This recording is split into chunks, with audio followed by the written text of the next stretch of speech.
Bismillahirrahmanirrahim. Барлықтарыңызға қайырлы күн. Бүгін араб әріптерінің 6-шы сабағын өтетін боламыз. Осы видеоны көрместен бұрын маған лайк басып, тіркеліп, өз қолдауларыңызды білдіріп кетіңіздер. Бұлай жалпы түсіндіріп өтемін. Араб әріптері 28 әріптен тұрады. Оның 7-і жуан, 21-і жіңішке болып 2-ге бөлінеді. Өткен сабақтарда сіздермен харекаттар мен сүкунды өткен болатынбыз. Сол айырмашылығы, жуан мен жіңішкенің айырмашылығы осы харекаттарына қарай, айтылуына қарай осылай бөлінеді. Жуан және жіңішке болып. Жуанның өзі 2-ге бөлінеді. Жуан және өте жуан болып. Оны келесі сабақтарда өтетін боламыз.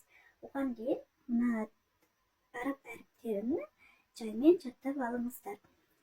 Осы араб әріптеріні барлығын 28 сабақ етіп, жаймен бір-бірден өтетін боламын.